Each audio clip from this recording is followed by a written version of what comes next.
Hello class, this is a video tutorial on the proofs for the sum or difference of sine and cosine. These are also known as the sum or difference to product identity. And it's called that because we have here on the left sums or differences of sine or cosine, and then they convert into the product of sine or cosine. Now, in order to prove these, we're actually going to use the product to sum identity and manipulate that.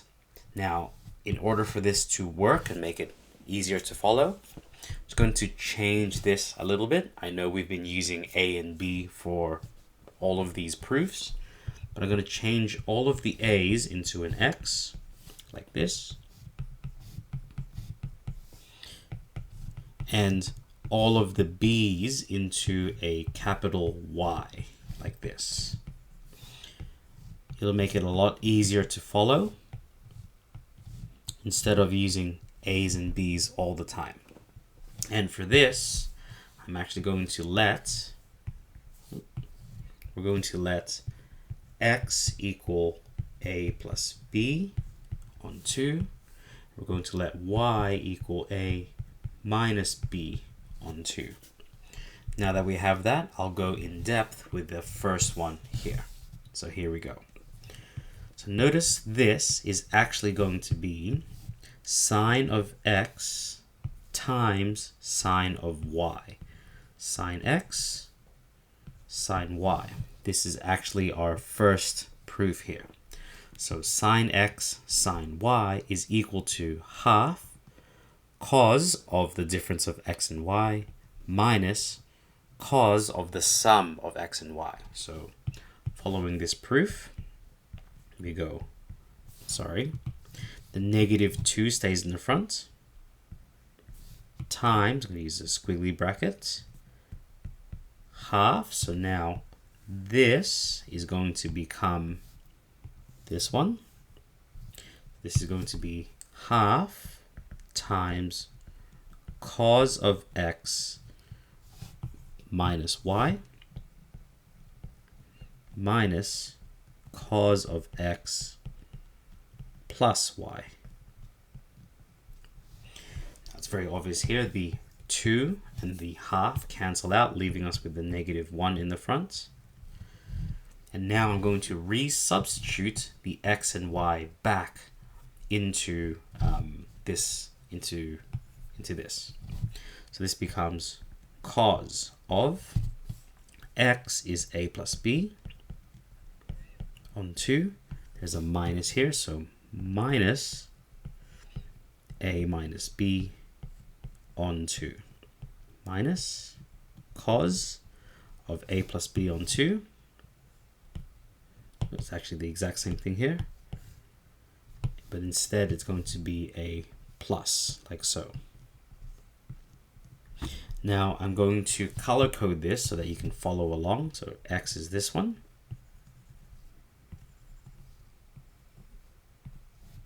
and Y is this one.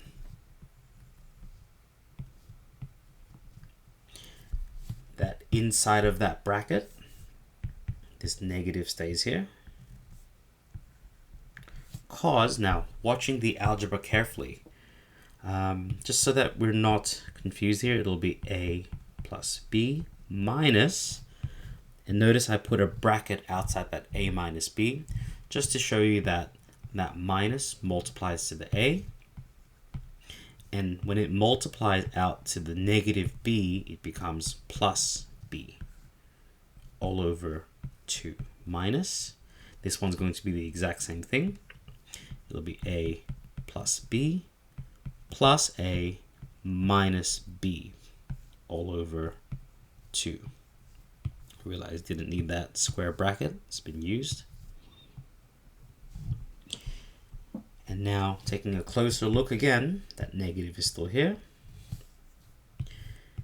A minus B, A's cancel.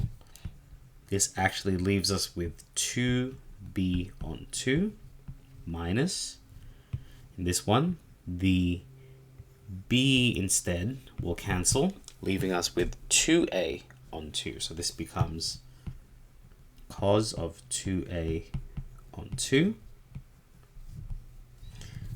And as you can see, the 2's cancel out, leaving us with negative cos of b, negative cos of a, which just becomes cos, so positive cos a minus cos of b. And there is our proof. As you can see, negative of sine a plus b on 2 times sine a minus b on 2 becomes the difference of cos a and cos b. You can probably guess that's actually the exact same thing that we're going to be doing for the rest of them. So you can pause and give this a go yourself. And yeah, here we go. So I've already started here in the beginning, replacing these with sine and cos, with x and y instead of a and b. The 2 and the half cancel, leaving us with cos of x is a plus b on 2 minus y is a minus b on 2 plus cos x is again a plus b plus and y was a minus b on 2. Using the same logic, you can probably skip a few steps here now. A minus a cancels. B minus minus 2 becomes 2b on 2 plus, and this one becomes cos 2a on 2, leaving us with cos of b plus cos of a, which we can simply switch because addition can be done in any order. And there's our second proof, from the product to a sum. So product to sum identity. Sorry, sum to product, whichever way you want to look at it. Same deal for this one. Started us off already. The halves cancel. So that cancels, leaving us with sine x was a plus b on 2 plus y was a minus b on 2 plus sine a plus b on 2 minus a minus b on 2.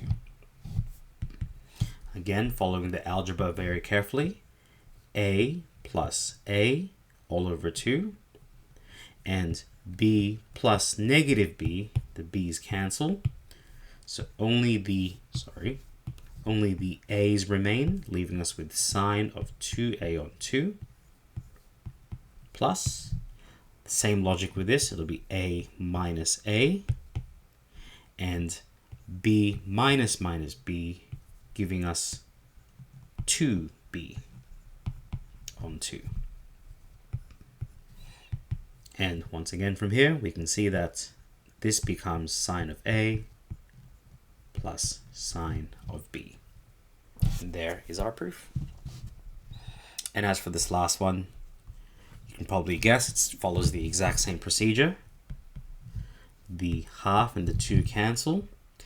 X, we've said x is a plus b on 2 plus y is a minus b on 2. This becomes the exact same expression, but with a minus in between them. And you've seen this at least 3 times before this. A plus a becomes 2a. B plus negative b cancels. So this leaves us with sine of 2a on 2 minus, you can probably guess, a minus a, a's cancel, b minus minus b gives us sine of 2b on 2, leaving us with sine a minus sine b. And there we have it. So, as you've seen, well, from sums or differences of sine and cos, they can become an expression involving the product of these two expressions. Okay, so yeah, hope that's giving you an insight into these proofs. Hope to see you in the next video, and best of luck.